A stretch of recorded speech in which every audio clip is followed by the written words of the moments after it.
Testing, testing. I am continuing with the second half of visiting data trees through the ModeLab tutorials, and there are several of them. I've flown through the first half and fairly quickly, and I'll have the script to subsidize it. It pairs with their scripts that are on their ModeLabs links, which are right here if you want to go into it on YouTube.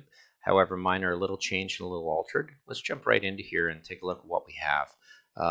What basically I'm dealing with halfway through is a surface that I've brought in and taken a surface edit to. Not too hard to do, to come into surface in Rhino and then grab your points and move those points and then set that surface into Grasshopper and then hide your original object. So you have this ghosted image. Put on your points. You'll realize I take a, or they take a, I'll take this off. They simplify the tree on both counts, and they interpolate the lines this way and they interpolate the lines that way because they found a way to simplify their data to a path and then a set of items at the end of a branch. And when there's two items, you can actually flip the data on things. What they then continue to do through a stream map is they not only take it and lift it up in the sense of these lines and these lines have been moved up from here to here. They've lifted it in reference to an actual image sampler, which is amazing. It does the black and white through a 0 and 1, and they'll show a fine example of that. And when you're done, they take both lists and they do a little bit of a shift pattern on the first use of a path mapper, which will show you that the loft actually steps sideways on the top set of curves and steps 2 over on the bottom set of curves. Very nice tools. Get you in there and start thinking about it, and I'll just continue. 1 second.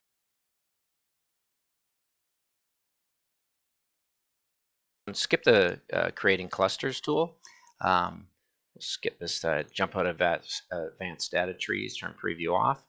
And now we'll go down to the next script, which is pretty repetitive. They basically have that surface, they put the points on, they show you how you can flip the data, have one in the other, and then they show you what the path mapper will look like as null information by clicking on null. And of course, in doing so, you have to bring in the eye component, the eyes. And in doing so, that's you could bring that eye in, which would technically graft it within those levels of that path. But that ABC makes a lot of sense when you look at here because you got A, B, C, and you can see your points as they're all marked with your indices at the end. Nice example of that, reading path mappers, reading trees, and using path mapper. Let's continue right along because I know this is going to be tight to fit. Relative items is a tool that they go in and they grab a grid. And in grabbing the grid, they go to the points, they graph the points so they actually can have a simplified data. Now in grafting it, they're going to get all these different points. And you'll notice the first 2 in each category is 0, 0. So there's no point having that. You can simplify the tree that you actually get down to just the key data that really matters. And you can pull that out of tree statistics. Great example of using tree statistics. Going back to this simplified tree, you can use that and you can play off of the offset. If you were to offset, thinking starting at any point in that grid, let's say this one, and you go over 1 and up 1, that will draw a line from 0, 0 to 1, 1. And then they want to draw a line from 0, 0 to 0, 1. So it's going to draw a line from here and then a line from here to here. And you're going to see that definitely being drawn. And actually, I'm sorry, it's from here to here, 0, 0 to 0, 0, 1, not drawing from 1, 1 to 0, 0, 1. Anyway, you can take a look at that. Those lines. If you change the offsets, now you have a pattern that if I just look at the polyline, you've got this box, and to prove that, I can go here and bake it. Don't want to bake it as groups, and I'm just going to hit OK, OK, OK, because there's some lines that are in use, and there's your section, and there it is. You've actually pulled that up. So nice little example, and I'll get rid of that and go back in. I did play around a little bit with these crazy lines here and here. I had a little bit of fun like that, and it only works on this pattern here. That you have these lines and these lines, and since they match 61, I thought I'd lift one up by moving it and then loft them together for new geometries. So like I said, my scripts have a little bit of playfulness that's maybe not in the originals, and I'll keep playing off of those. As we go into the next section, here you can see the same thing. Surface is made, points are put on that surface. It's the same script from above.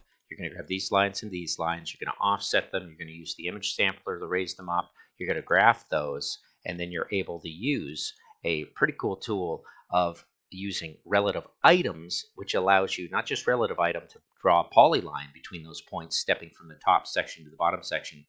That's actually staying on one of the paths, one of the tree paths. This one will go to the 2, and you can actually draw between the two paths. And there's really a nice polyline system here that allows you to jump in and out and up and down.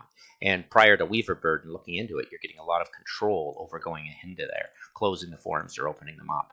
But you're actually writing your data just by dealing with a point, almost in a mesh of a triangular or square mesh, and deciding where I want to script that. You can walk through these patterns and these points. You can absolutely walk through those points by, I think I lost it there for a second. I shifted it out of the way. You can walk through those points like it's your data up and down on each level of the loft. Very nice to do and gain control, and then it's informed by pictures. Really nice script that they pull into there. And I'm watching the time. I'm at 5 minutes, and I know I'm going incredibly fast. It's supplementing, but really the script is what's supplemented. Turn that preview off, and then let's jump in the branch tree. Let's go down here and do the same thing. We're going to grab the points. We're going to graph them. We're going to simplify them. Before they're simplified, you've got every point on there. After they're simplified, you have those two. And then they go and they use tree statistics to call out a pattern of the tree statistics, which is actually very interesting. And you're moving and getting rid of all these other all these paths, so true, true, false, as it goes through the call pattern on those trees, which are rows and columns. And there's what you've got. You've got the sense of going through that tree item here, which is this tree, and saying, listen, I want this row, not this row, this row, this row, not this row. And there's a nice example of doing that. And then down here, I'm saying, using a little bit of scripting, you can use asterisks or question marks that will either make a list or a grafted list. You're going to take everything in row 2, and you're going to say, I want everything in row 2 starting down here, and I want everything in, everything in row 1, and then I want everything in column 2, and that's what the top one says. And you can orient yourself here to kind of make sense of that, whether you're starting your matrix count from 0, 1, 2, 3, 4, 5, 6, or going to 0, 1, 2, 3, 4, 5, 6. Depends if you've grafted or flattened it. You're going to start from the 0, 0 point, unless that's not where you started this. Anyhow, great examples, great things to look at. I'm going to take my preview off. I'm going to leave that script up. That will jump in and be the full script interpreted through Wickerson Studios. It does not match exactly the other things, but I'm just going to keep that one because that's actually the one I used my kid's face in. And that's the halfway mark. The first section of this, section 123B, 123B, first part was everything in this top section, and then at the blue and onward, I'm going to list that as a recording now into a 7-minute fast condensed video. If you have questions about it, contact me. That's what it's all about. These are just resources for my students. They're not here to be a full tutorial to get you to do something specific that's some fancy piece of architecture. These are things that are allowing you to get your mind around wonderful tools that are within this sets trees. And then the second half of more advanced is going to get into the stream filters, the prune trees, the tree branches, and do exactly what David Rutten does with the path mapper, relative items, split tree, and relative items. And that gets you into scripting in the offsets, in the masks, and in the multiple offsets, dancing between tree systems. Really, really important to have this code and structure in your head. And I'm just going to hit save, and I'll wait for everybody to have questions about it. It's a big, messy data structure. And since we have some time, I'm going to jump into here. I'm very excited about this little script that I wrote.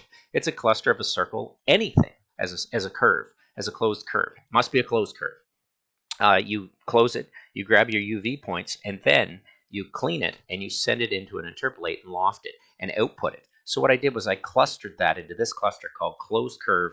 Give me the UV count, and then trimmed or untrimmed surfaces. And what's nice is anything can be brought in, not just the circle, as I get to these output here. And I've clustered this and put this into my main tool. So you can see I can actually do some interesting things with this. And what's very nice about this little cluster that I've embedded is the only thing is I've got a problem or a bug in here that when I go to my surface and try and pull that cluster out, it definitely should come out with the closed curve, U count, and V count, and untrimmed surface, but it keeps defaulting back to curve and integer. So when I right click on that and jump in here, it really should take the names of what's here, and it's not doing that. So I've got to find out what's wrong with that. So then what I do is I say, hey, listen, you can grab multiple curves. And what I did here was I just put in these curves, moved them around, and inputted multiple curves into this cluster. And I'm very excited with what this cluster outputs. It outputs this. And it has a parametric control over how I would build a very strange floor plan for something I could offset afterwards. So if I'm thinking of a very cool dungeon or dungeon wall settings, because I like to play in D&D a lot, I'll grab that. I'll go to my surface extrusion. We're still doing well at 9 minutes. Extrude the surface up in the V direction, and that should give me, let's just go to Z. unit, take it up whatever relative to, I don't know, 2.00, and we get this little short wall, or this little tiny thing that I've made. Now, the lines in data is a little screwy, and it is opening up. I haven't capped it, but I don't think you have to cap it on an extrusion, I'm pretty sure. And now I've made this very interesting baked form. I'm just going to group it and see what it looks like. I could always fix it up and do some things and rebuild it in Rhino. But I don't know. It's a nice little thing that I've made. It's not been capped, so it's open. But those are like strange little walls on one and the other one. I'll have to look into the details. But I thought that was a nice little... I didn't intentionally do that, but it was nice to think that any plane or closed curve, I can start to really have fun building these surface geometries that inform it. Anyway, I threw that in there as a bonus, and it will get you, as you go through their tutorial of actually naming things. If you look in here and you hover over this, you'll see that that's actually named closed curve. That's named U count and V count, and that's why when I bring it into the cluster, when I took it and I actually clustered it, it should have went into the cluster. And sorry, I'm just going to do-si-do in here. I'm going to jump into that cluster. It definitely should take those names and output them, but for some reason my cluster doesn't whenever I pull it off of this surface. So, little problem there. They don't have as many problems. Maybe it's an older version of Rhino. 11 minutes. Thanks for watching. Really good, nice scripts. Lots to look at, lots to think about.